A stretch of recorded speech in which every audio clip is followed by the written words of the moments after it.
Assalamualaikum warahmatullahi wabarakatuh. Aduh, gitu ya.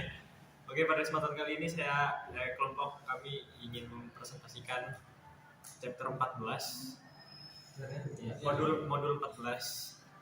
Langsung saja ke dalam materi. Modul 14 transport layer 14.1 transportation of data. Tujuan belajar di sini memahami fungsi transport layer, mengetahui perbedaan TCP dan UDP, lalu memilih protokol yang sesuai dengan kebutuhan aplikasi. 14.1.1 Role of the transport layer. Peran transport layer.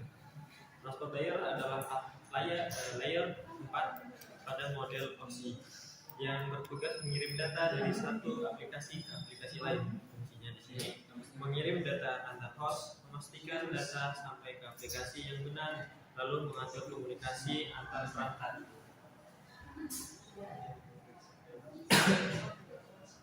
Lalu 14.1.2 transport layer responsibilities. Tugas utama transport layer ini segmentation, jadi mana membagi data menjadi beberapa bagian atau segmen. Lalu assembly, menyusun kembali data di ketujuan. Lalu multiplexing, mengirim data dari banyak aplikasi secara bersamaan menggunakan port number. Lalu error recovery, untuk memastikan data diterima dengan benar dalam TCP. Lalu 14.1.3 yaitu transport layer protocol.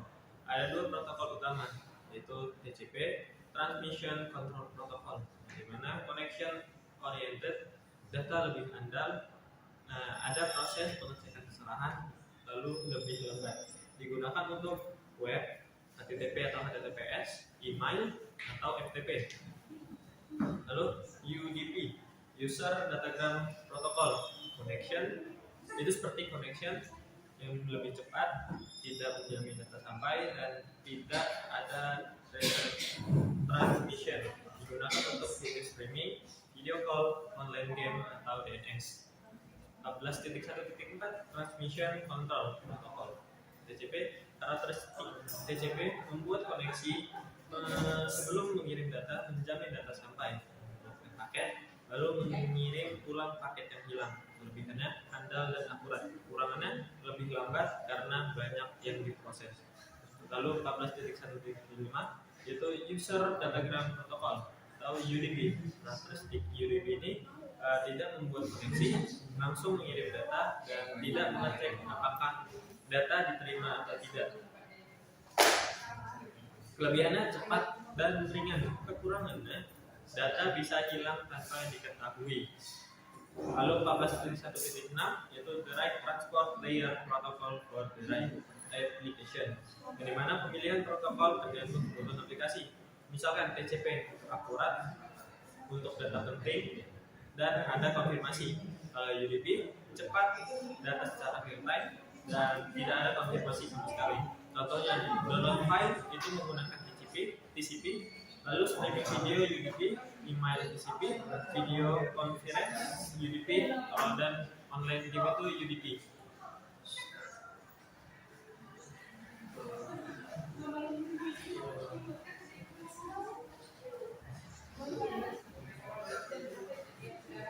Lalu ada TCP overview, yaitu adalah fitur-fitur TCP itu.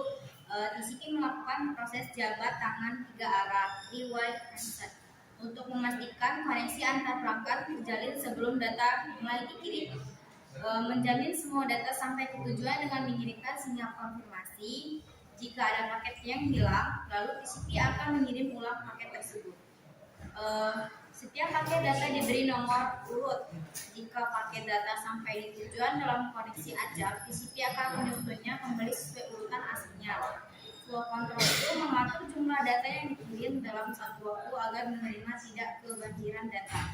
Lalu ada 14.2 itu adalah header TCP dan web, dan di dalamnya TCP menambahkan overread berupa header berukuran 20 hingga 60 byte pada setiap segmen data.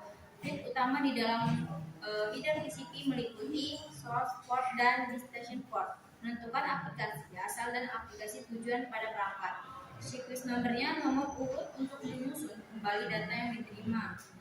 Nomor konfirmasi menunjukkan bahwa data telah diterima dengan sukses. Windows size menentukan jumlah byte data yang dapat dikirim sebelum menggunakan konfirmasi berikutnya.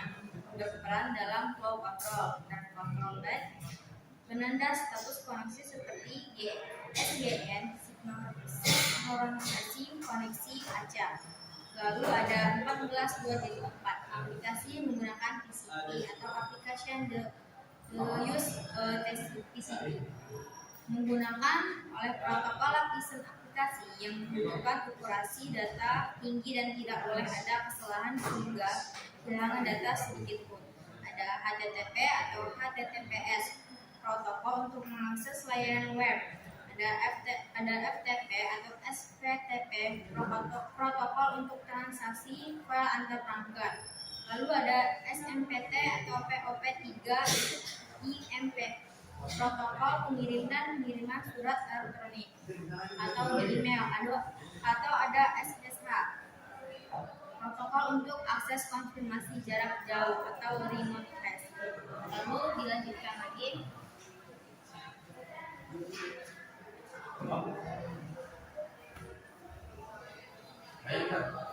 Untuk ke dalam 14.3 yaitu UDP overview. 14.3.1 UDP fitur. Ciri-ciri UDP itu memiliki connection, tidak ada ATK, ask now, let's meet, lalu header sederhana, overhead kecil, dan kecepatan tinggi. Lalu pada 14.3.2 yaitu UDP header. UDP header ini hanya menggunakan 8 byte, terdiri dari source port, destination port, links, dan checksum. Karena header kecil, proses pengiriman menjadi lebih cepat. Lalu pada 14.3.3 yaitu UDP application the use UDP. Contoh aplikasi yang menggunakan UDP itu seperti DNS, DHCP, VoIP, video streaming, online gaming, dan live broadcast. Jadi semua aplikasi ini lebih mengutamakan kecepatan dibandingkan keakuratan. Kesimpulan yang ada untuk 1 dan 3, transport layer bertugas mengirim data antar aplikasi. TCP digunakan jika membutuhkan pengiriman data andal dan akurat. Lalu UDP digunakan jika membutuhkan kecepatan tinggi meskipun ada risiko kehilangan data seperti video atau video call. Pemilihan TCP dan UDP bergantung pada kebutuhan aplikasi.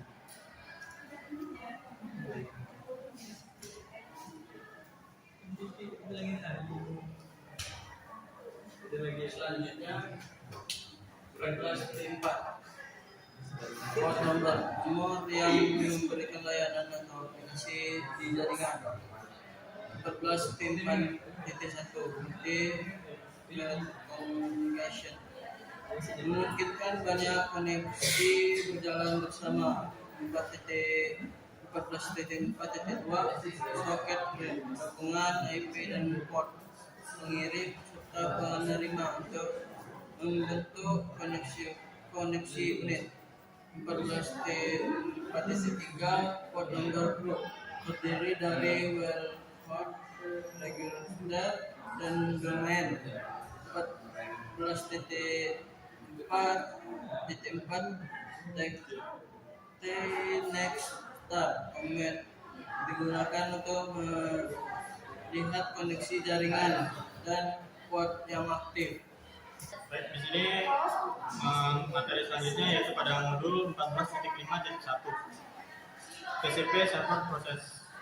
Port spesifik server mendengarkan permintaan data dari klien pada port tertentu dan status diterima. Port harus terbuka agar dapat menerima koneksi masuk dari perangkat lain. Kemudian ada modul 14.5.2 TCP connection establishment. 3 langkah koneksi dibuat menggunakan metode three-way handshake. Dan fungsinya untuk memastikan perangkat siap menerima data dan menyimpankan nomor urut. Kemudian modul 14.5.3 session termination 4 langkah. Penutupan sesi menggunakan jabat tangan atau 4 arah dengan bendera VIN dan ACK.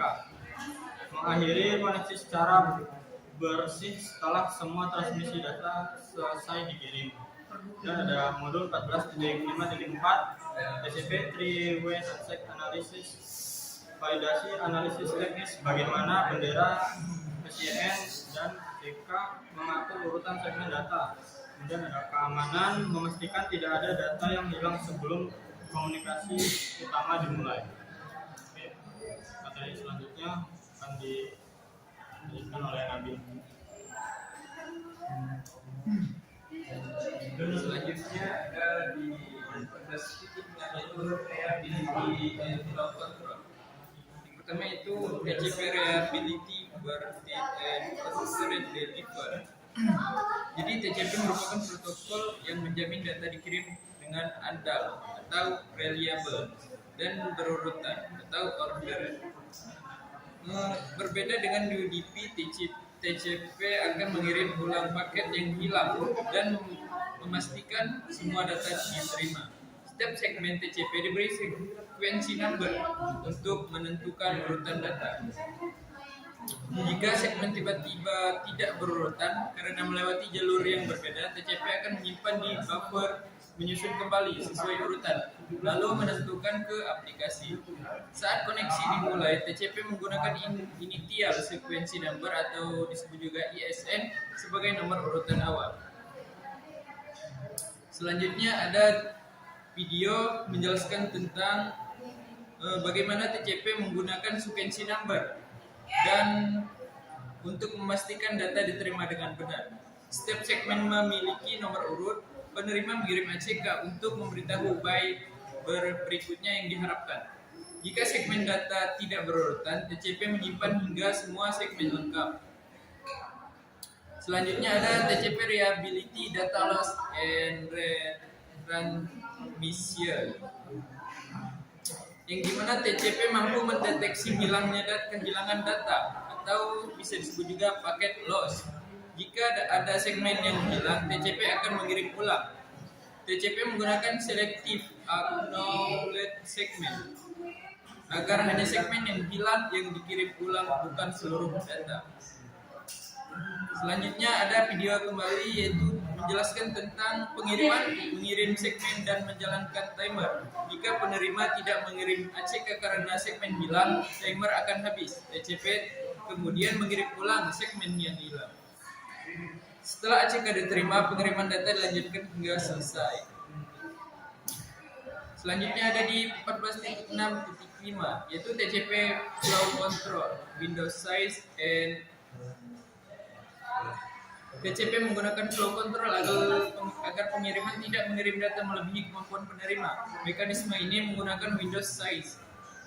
Setelah ACK diterima, setelah jendela pengiriman bergeser atau sliding windows, sehingga data berikutnya dapat dikirim. Selanjutnya ada TCP flow control, maximum segment size. Jadi maksimum segment size adalah ukuran maksimum data dalam satu segmen TCP. Tidak termasuk header IP dan TCP. MFS ditentukan saat three-way handshake. Pada Ethernet, NTU itu ada 1500 byte dan header IPv4-nya ada 20 byte, header TCP-nya ada 20 byte, MFS-nya ada 1460 byte. TCP flow control. Congestion terjadi ketika jaringan terlalu padat sehingga paket dapat hilang. TCP mendeteksi kemacetan melalui keterlambatan atau tidak diterima ACK. Jika terjadi connection, TCP mengurangi jumlah data yang dikirim sebelum menerima ACK. Setelah kondisi jaringan membaik, TCP kembali meningkatkan laju pengiriman secara bertahap. Selanjutnya akan menjelaskan kembali.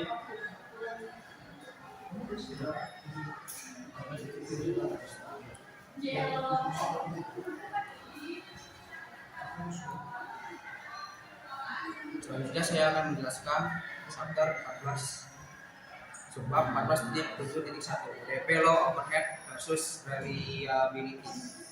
UDP merupakan protokol transport yang mengutamakan kecepatan dengan tidak membangun koneksi sebelum mengirim data. Karena memiliki header yang kecil dan tidak memerlukan mekanisme pengolahan koneksi, UDP menghasilkan overhead yang rendah sehingga cocok digunakan untuk aplikasi yang membutuhkan transmisi cepat. Meskipun kendalanya lebih rendah dibandingkan TCP. 14.7.2 UDP Datagram Reassembly. UDP tidak menggunakan nomor urut untuk melacak paket yang dikirim. Akibatnya, datagram dapat tiba dalam urutan yang berbeda dan UDP hanya menyusunnya sesuai urutan penerimaan tanpa melakukan pengurutan ulang. Jika urutan data penting, pengelolaannya menjadi tanggung jawab aplikasi. 14.7.3 UDP Server Processes and Requests. Server UDP menggunakan welcome atau register port number untuk menerima permintaan dari klien. Ketika datagram diterima pada suatu port, UDP langsung meneruskan data ke aplikasi yang sesuai berdasarkan nomor port tersebut. 14.7.4 UDP Client Processes. Kemudian UDP diawali oleh klien yang memilih source port secara dinamis, sedangkan destination port mengarah ke port layanan pada server. Selama komunikasi berlangsung, pasangan port tetap digunakan. Dan pada saat server mengirim balasan, nomor source dan destination port saling dipertukarkan agar data kembali ke klien yang benar.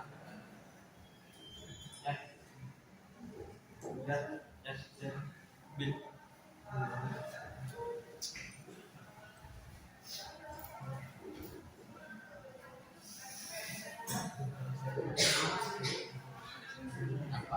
Sekian presentasi dari Bapak kami. Saya akhiri. Wassalamualaikum warahmatullahi wabarakatuh.